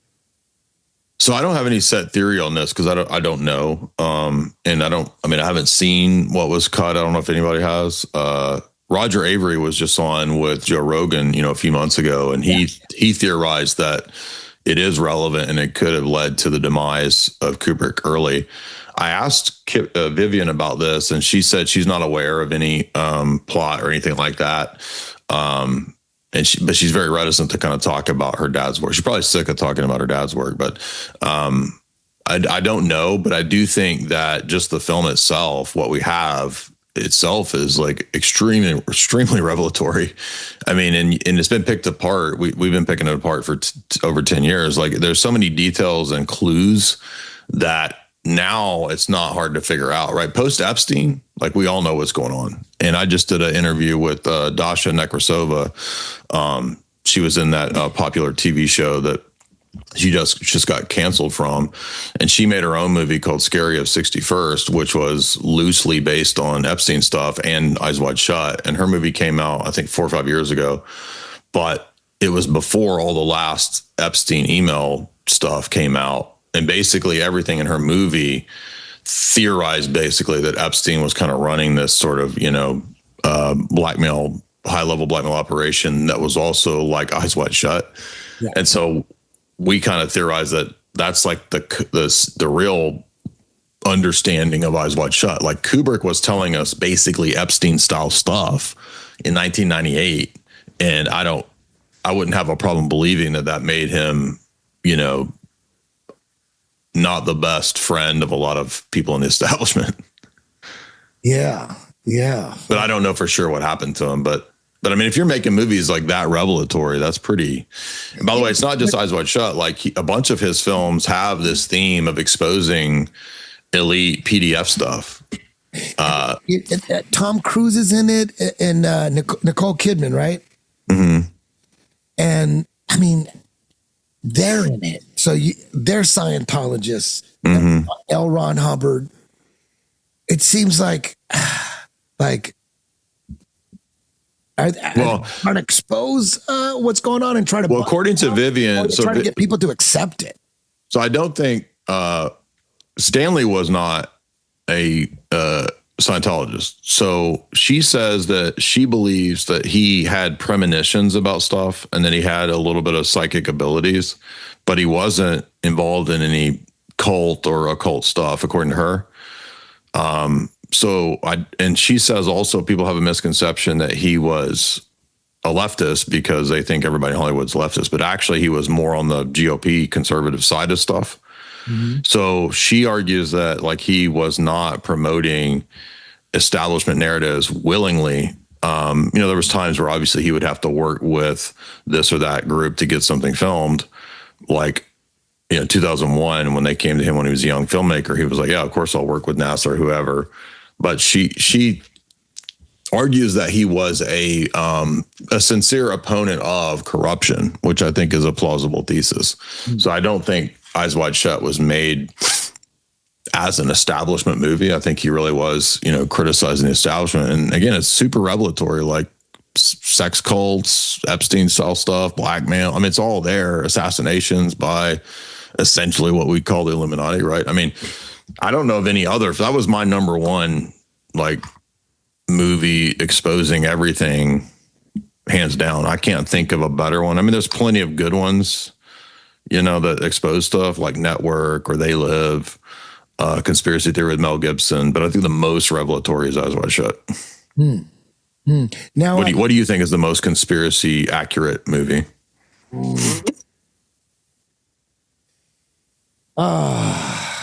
If you had to pick one. Independence Day. Really? Yeah, that's the New World Order right there. That's like Lord of the Rings. You mean because of the aliens leading to like a new world? Everyone gets together. All the nations work to be. Yeah. That's the ultimate goal. Yes, exactly. Eyes Wide Shut definitely exposes the elite and all that shit they're doing. But as the giant picture of where we're at in space and New World Order and all that shit. Same thing with Lord of the Rings. It's the same thing. Like with Lord of the Rings, there was this evil fucking force with all these goblins and demons that are taking over castles. So they would go from castle to castle and ask them, you got to join. They're going to fuck everybody up. You got to join. Right. Join. And the ones that didn't join forces, what happened to them? They got ran over by the goblins and all the demons and shit. So the castles, which were basically like towns and villages, the ones that weren't down, they got taken over. So it's like, you better be down when the evil, when the aliens come, we better all work together. I know that's right. Cause I've been doing a Tolkien deep dive and Tolkien knew about the New World Order. In fact, he and C.S. Lewis, who were pretty close friends most of the time, both of their trilogies, not talking about Narnia, but C.S. Lewis wrote a space trilogy. Have you heard of that? No. Okay. So get this, C.S. Lewis's third volume of the space trilogy.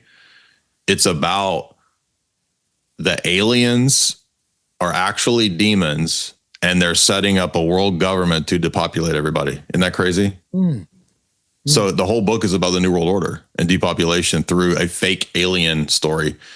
And Tolkien and Lewis were friends, so they knew about this. And when Tolkien wrote Lord of the Rings, I think he is absolutely warning about the New World Order. Yeah, it's so obvious. It's so, and then in Lord of the Rings, the New World Order, they're like the good guys, They're the good guys. And No, they're not the good. What do you mean they're not the good guys? The Sauron is who wants a one world order and wants to make it. But they lose. Like the ones who win, the forces that got together, don't they win eventually? Or do they always lose? They never win? Like Sauron doesn't win, no. What's her name? Liv Tyler? Wasn't she like, remember she was a queen, like Liv Tyler? She's an elf and she marries Aragorn. Yeah, but don't they win? I got to see it again. They lose. Well, they're the good people. So the elves are kind of like angels, and the humans, they work together to defeat the goblins, who are the bad. Yes, no, but what I'm talking about is the goblins. What's the evil force? The eye in the sky. Sauron. What's his name? Sauron. That's the aliens. Those are the aliens, and then the elves are they all get together and then they beat them, right? Don't they win eventually? The good guys win. It's not Sauron winning. So what I'm saying is that would be the New World Order. The good guys, they make them look good. Like they're not the New World Order. It's Sauron that wants one ring to rule them all, to use the ring to control and create a one world government. Yeah, totally. They want a one world government. Like when the aliens come in, they're going to want a one world government too. They're the bad guys. But it's a fake alien invasion. And the fake alien invasion is to get all our nations together, and every nation is run by a fucking demon, right? But they get us scared with this fake alien invasion that we all come together and we're the good guys. Meanwhile, we've been manipulated. Does that make sense? But I'm just saying, in Lord of the Rings, the narrative, and Tolkien was later going to write a book about satanic cults in that world, but he ended up dying before he wrote the story. He just had notes about it. Yeah. It's based on the Christian narrative. It's a Christian theme. It's not a fake alien invasion. It's Sauron in the story of the Lord of the Rings is like right below the Satan character. So he's like one of the highest demons. Totally. No, I get that. So that would be the aliens. I'm not saying it's true. But it's not a fake invasion. In the story, it's not fake. It's an actual defeat of evil. And Tolkien said the reason that he didn't write the next story about a satanic cult in Middle Earth was because he said it would give the impression that evil wasn't fully defeated in the trilogy and that it keeps going on, but evil doesn't keep going on. There's eventually an end to evil. So I'm not understanding how it relates to alien invasion. No. Let me explain. In the movie, yes, it's real. The evil forces are real, and they want to take over and have a one world government. That's a movie. That's not real. The way it affects reality is we watch that, and then when we see evil, we're going to think it's real, but it's actually fake, but it's to prepare us to unite like they did in Lord of the Rings to defeat the evil. But in reality, the evil's fake, but in the movie, the evil's real, and they do want to take over the world, and they're evil. They're just below Satan. Well, I mean, maybe people take that away from it, but in the story, the good guys, their whole argument is not to have a one world government to beat another one world government. The whole purpose of the people fighting Sauron is to maintain the sovereignty of the elves as people, of the humans as people, and of the dwarves as people. It's that's not in the movie, though. But in reality, that's what we would think, too. We're like, oh, yeah, we got to unite to beat evil, and then we're going to keep our sovereignty. But in reality, no, you didn't. We just ripped up everybody's constitution. Yeah, the aliens are gone. We defeated them. But there's nothing in Lord of the Rings that promotes that idea, as far as I can tell. I think Game of Thrones promoted that. If at the end of Game of Thrones, the way they ended the TV show version, he hasn't written the final book, so nobody knows how he's going to end it. In that one, they actually say we got to get rid of all the kings and have a egalitarian council of equal people run by a bunch of women and minorities. So Game of Thrones actually ends that way, where everybody's equal with no king. The whole point of Return of the King is that it's like a Christian story of Jesus as the return of the king. So again, I just don't understand why you would come away, and you think whatever you want. I'm just saying, I never came away with the idea that Lord of the Rings is preparing us for, I mean, maybe because it came out post 9/11, people were thinking about it like in a terror mindset or something like that. Like the terrorists are like, I'm not, what you're saying is correct. In the movie, the evil forces were real. They were real. They weren't. It wasn't a movie. I understand you're not saying it was fake, right? It wasn't a movie about a fake evil force. In the movie, it was a real evil force. And in the movie, all the castles were all uniting to fight this evil force. Right. I understand. That's what they were preparing us. What happened, like, you know, after it was over, they're all like in gardens and shit, and they're all happy and drinking tea. That's, I think, in my opinion, I don't know. In my opinion, all I was seeing was like, damn, they're getting everyone united, and whatever castles weren't down to fight, they got killed. So that shows you, like, we got to all unite. So I see what you're saying. So maybe that came out because Lord of the Rings, the films came out right after 9/11, right around that time. So maybe the purpose from the establishment's vantage point of putting that out was to make people think that the terrorists are like Sauron or whatever, and we got to unite against terror. Exactly. So that could be the case. Yeah. That's what I saw. I saw I was like, that's what I see, but I could be wrong. There could be another propaganda reason for it too. But do you ever see the movie Memento?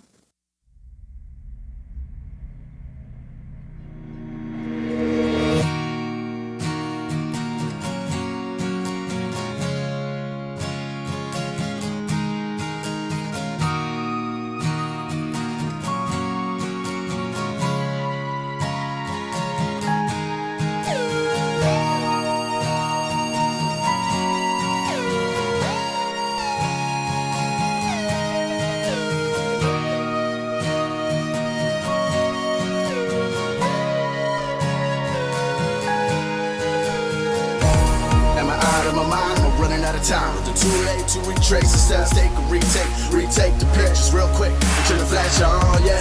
Shine that light in the darkness, agree, yeah. While I celebrate everything we, yeah. Skeptically, recklessly, feed on the news that I read about every day, whoa. Is it real or it's not though? I got a real feeling it's supply, yo. Yeah, keep the top way up top while the rest of us rock, they keep jerking us off though. Yeah, gotta filter through the fake news. Make do, find the truth on what they gave do. And take a look at how the snake moves. Stay tuned, I'll be tuning up these fake dudes. Yeah, journalists should know better. You should have integrity, bitch, and don't sell out. Yeah, and Big Pharma, you know better. Opiate prescriptions out of control, get the hell on, yeah. And PCA we thought was fake, but now we know it's real as fuck. There's no debate, so hold up. Cause the keepers of the game probably thinking what they say.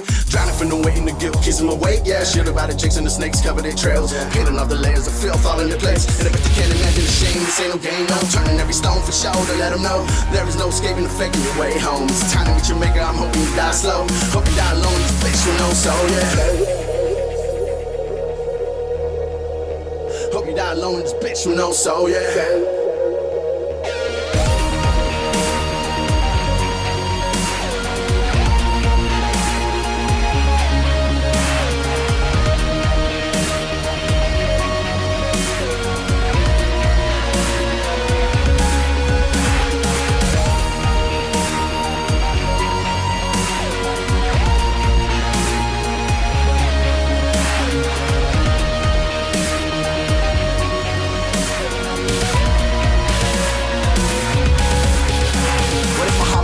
Homo hypocrite heathens, sure they preach in the day, but suck dick in the evening. How would your feelings be hurt if every bubble was burst and a continuing cascade of inside occurred? Maybe only short-tempered hair trigger responses a part of a bigger plot to keep you worshiping nonsense. I've spent the better part of my life trying to be honest, cause everywhere I look there's a crook selling me false focus and filter. You can see the snake slither, it's a shame there's so many in vain trying to deliver you from said sin, assumed from what when accused and lashed. History's a bloodbath, suffering suckers ash. Wednesday's another fad, Thursday we throw it back, Friday we getting smashed. Sabbath stays holy as long as it's all black. Sunday is the day to relinquish and relax. Fuck that, like an alternative fact. I hit the flanks and intrude like a Syrian tank. Hella rude, tell them dude, loosen up like Metamuse. Let them fuel my desire, I refuse to expire. I'm amused by the offset hues of the fire that I stand in for fans in Indonesia dancing. Japanese b-boys from Tokyo to Sapporo, they're making that Pomodoro. My flow is an autopilot, so when I'm in rhythm with the spirits, I need your total silence. Some will fight it, some will succumb. Sure as the sun rises, I'll be rising above. My grip on the mic is Midas, I'm compelling as fuck. Hence the name, getting mangly, represent cellophane. Like a Puerto Rican Dexter, I bet them and then exterminate.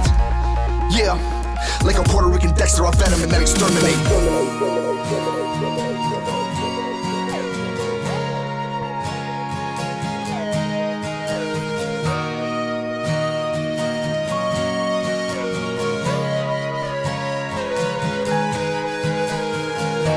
They think that I'm crazy, I'm breaking the law. your perspective. I know you think that I'm crazy too. I swear to God I'm not crazy. We don't know how, but somebody figured it out. I think I'm going crazy too.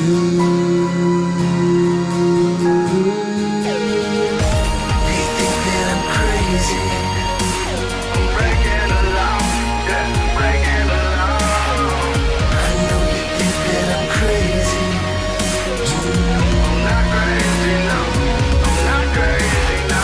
I swear to God I'm not crazy. I'm breaking the law, yeah, breaking the law. I think I'm going crazy too. I'm not crazy, no. I'm not crazy, no, no.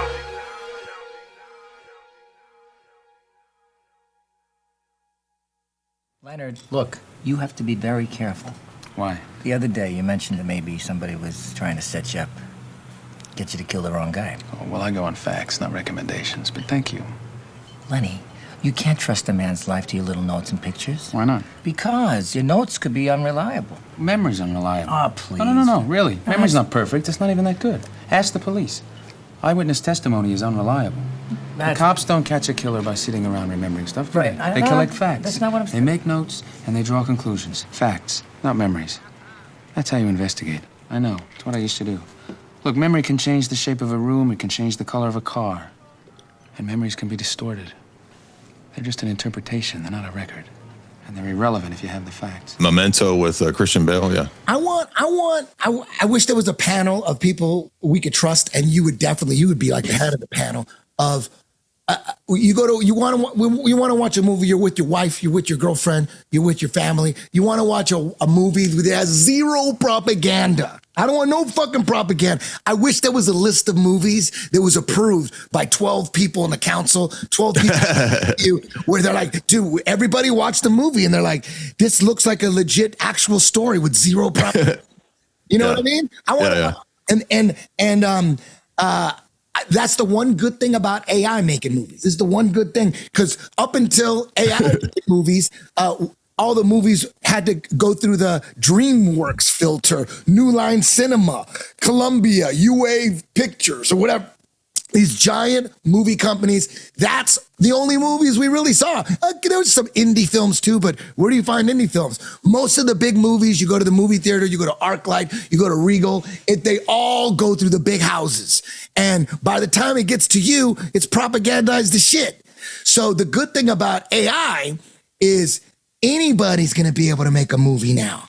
So that it's not going to need to be propagandized. So sure, there's going to be a lot of shit movies, but there's also going to be a lot of great movies with great stories with zero propaganda, zero fucking CIA hangover and all that shit. So I'm looking forward, because people are like, oh, but it's not a real movie. It's AI. I'm like, dude, shut the fuck up. You watch cartoons. You don't like cartoons? I love cartoons. That's all fake. I watch animated movies. I watched the Super Mario's movie with my son. Fucking love that one. You know what I mean? So people watch fake shit all the time, but all of a sudden it's AI. You're like, oh no, that's another kind of fake. You watch cartoons all the goddamn time. You don't watch The Simpsons. You don't watch South Park. You know what I mean? So AI can be made to look like animation. That's fine. Then people will be like, okay, it's animated. Or how about AI to make it look realistic as fuck? Who cares if it's not real? Who gives a fuck? Oh, but then the actors aren't going to have any jobs. Who gives a fuck?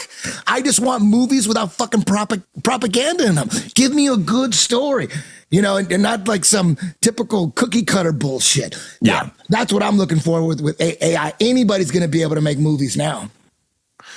Yeah. I mean, that's a possibility. I mean, I think everybody just assumes AI is going to be like a dystopian, nightmare thing. I mean, it could be good for the arts, but I don't know. I feel like it might I kind of feel like it's going to be a passing fad, but maybe not. Maybe as it gets better. I don't think so. I think, you still got to write if you have AI write the story for you, it's going to be generic. Terrible. Just like Terrible. AI can write lyrics for you and it can write music for you. It sucks. It's not good. And people are like, oh my God, AI is writing music. Like, kids can write songs. Songs are easy to write. Great songs, hard to write, almost impossible. But just a song, kids can write a song and a poem. So who cares if AI can write lyrics and music? Who wants to hear that anyways? I don't want to hear that shit.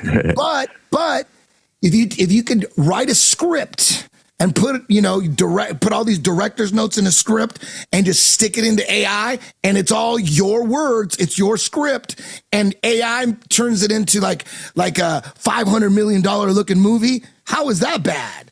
You know what I mean? That's like saying, like, I had this this guy who owns this multi-million-dollar stem cell company, and he's telling me, he's like, listen, dude, you got to get this one program. It's AI, dude. We just take all our footage. We have like tens of thousands of hours of fucking video footage, and it fucking just it edits shit that we want. We just give it little prompts, and it goes through everything, and it just edits these awesome little promos and commercials and stuff. And I said to him, I'm like, don't you think people are going to be pissed off? And they're like, for what? And he goes, because you didn't actually use real editors.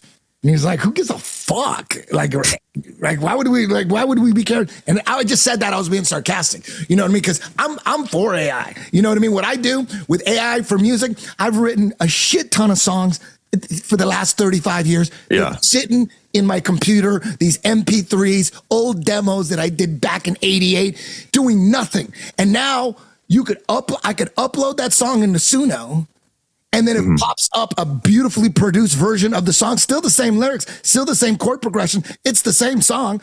AI didn't write the song. AI just remixed it. And fuck, I'm having so much fun with that. It's bringing all these songs that were dead in the water for decades back to life for me. And I can make any version of them. I can make a reggae version. I'm making a Lana Del Rey version of songs, because I produce a lot of female songs, and I got all these female songs with shit production, but the lyrics are great, and according to me, and so are the chord progressions and everything. I put my heart and soul into these songs. It was just the production sucked. I did them on like four-track Tascam recorders. Now I take that same file, upload it to Suno, and it pops up any version I want. I can keep it the same, just amp up the production, make it sound like $1 million, or I can make it a country song, just like that. And for a songwriter, songwriters always had in their head, like, they would write a song and they would think, man, this might work reggae. This might work country. This might work fucking new metal. This might work if I did it like this. This might work reggaeton. But you will never know, because you're never going to do it. No one ever does it, because it's so expensive to produce a song, one song at a high level, and it takes so much time that you're only going to do your set genre. You're not going to do, hey, I'm going to spend another $5,000 to make a country version that no one does. You would think you want other people to do it, like, oh shit, this guy did a country version of my song, but you would never do it because you don't have the time and you don't have the money, and you would never. But now you can make your song any version you want and just fucking tweak it any way you want. Like that. It's like that. Right. And, like, I fucking love it, man. It's what songwriters and producers been waiting for their whole life. Engineers, they're fucking panicking. Engineers, like, they're panicking. It's like if someone gave you a mansion, a $10 million mansion, and it's fucking up in the hills, and it's fucking amazing. It's got 13 bedrooms, amazing backyard with a fucking Olympic pool and a tennis court. And you would take it, right? You would take the house if they just gave it to you? Yeah, right? But what if you found out, like, it was made by, like, robots and shit and not Mexicans from Home Depot? Would you be mad? Would you give the house back? You wouldn't give a fuck. You wouldn't give a fuck if robots made it. And then if they told you, the architect was AI. AI designed the house. Nobody would care. No one would care at all. You're like, hey, like, no one gives a fuck. The engineers, the ones that are doing, like, the hard work, they're the ones the middlemen are getting cut out. Right. But you still need to create. Just like I said, AI writes shit lyrics. You can say, write me a song about boy meets girl, girl meets boy, and it's going to be generic, and it's going to be this vanilla. I would never do that. I would never have AI write lyrics for me. I write my own lyrics. They're my lyrics. Or singers that I'm producing their lyrics and my music, my chord progressions. I put together shit. AI just makes it sound like I got signed by Capitol Records and they gave me $2 million to make the album. Yeah. That's the only difference. You know what I mean? So for a producer, producers don't give a fuck who played. If you're producing a band, a producer is producing a band. He does not give a fuck who plays bass on this album. All he cares about is how the album is going to make him look. And are the songs going to be as good as they can be? He don't give a fuck who plays. As a matter of fact, he don't like that drummer. You know, at the middle of the night, they're going to bring in another drum. They're going to bring in Travis Barker to play drums because the drummer of this band just ain't cutting it. He's like out of time. The producer don't give a shit. The producer don't even, like, if the guy can't even pull off harmonies, like, we're going to bring someone else in. Like, the producer don't care. The producer just cares about the product, the song. What does the song sound like? Now, the bass player, he cares. He cares. The drummer, he cares because he's getting cut out. They're bringing in Travis Barker to redo all his drums. They care. You know, the guitar player, if the guitar player ain't that good and they bring the dude from Alice Cooper to they're going to care. But the producer don't care. The producer, my reputation is on the motherfucking line. Like with Smashing Pumpkins, when they first got signed, the band was never around. They were always partying, and Billy Corgan was always the one on the demo, making the demo tapes. Yeah, he gets signed with the demo tape. Butch Vig signs him. And he hears the demo tape and goes, this is fucking great. Let's do an album. So they go in, the band's all excited. They get signed. Billy Corgan playing everything on the demo. And then when they get in the studio, Butch Vig goes, what the fuck is this? Like, what is this guy playing? He goes, he's the guitar player and she's the bass player. And he's all like, that's not that's on the demo. And like, so Butch Vig said, listen, motherfucker, you're playing all this shit, okay? If that was you on the demo, you don't fuck them. And so Billy had to tell Darcy and James, like, listen, Butch wants me to play the bass and all the guitar. And they were like, but the next album, once we do the next album, then everyone's gonna play. So they were like, fuck, okay, I guess. And you know, Billy Corgan's he shreds. He's really, really good. Way better than Jim. He's a shredder.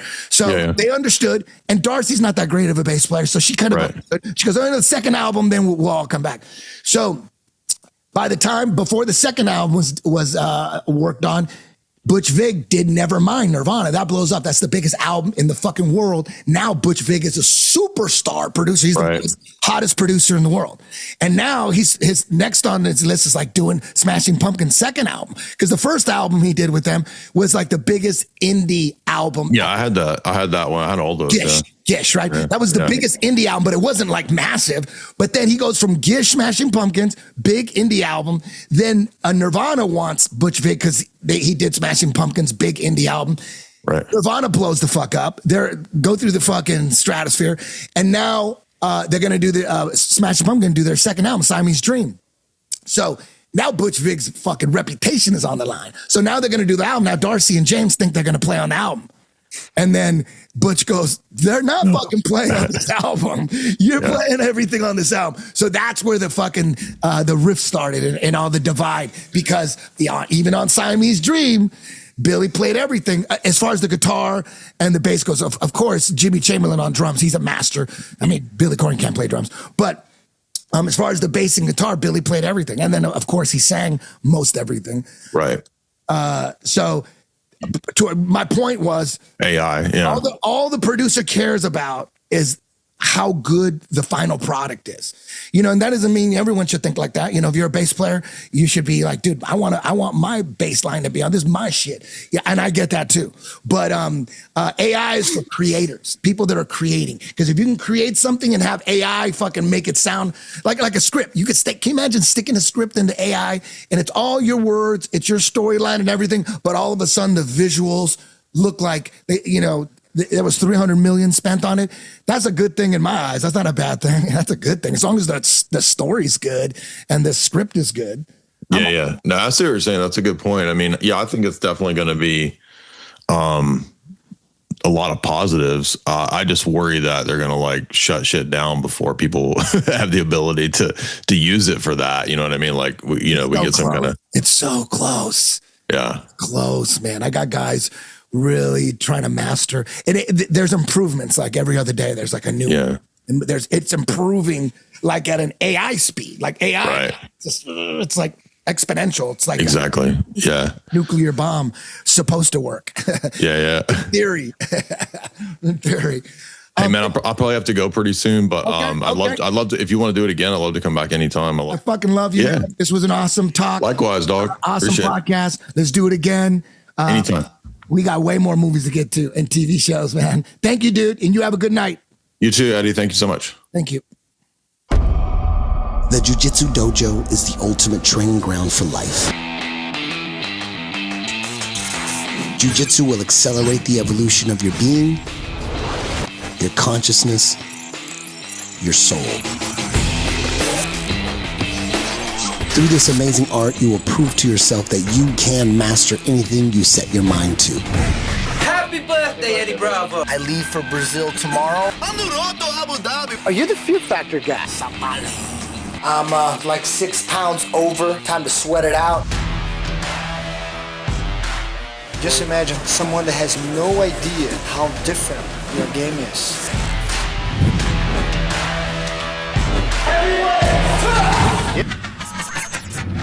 I'll tell you what this weekend was, man. It was a culmination point where all your hard work comes to like one great moment in time. You showed that you're a fucking champion. Guy who goes against convention. You created your own shit and figured interesting ways to get around problems in jiu-jitsu. And shows you that great things are possible if you work hard, if you dedicate yourself, and you use your creativity, and you push through. Your own human potential just goes up. My 10th Planet Association has grown rapidly to over 70 academies worldwide, and their curriculums are all synced to 10th Planet headquarters located in downtown Los Angeles. I'm Eddie Bravo. I hope to see you on the mats.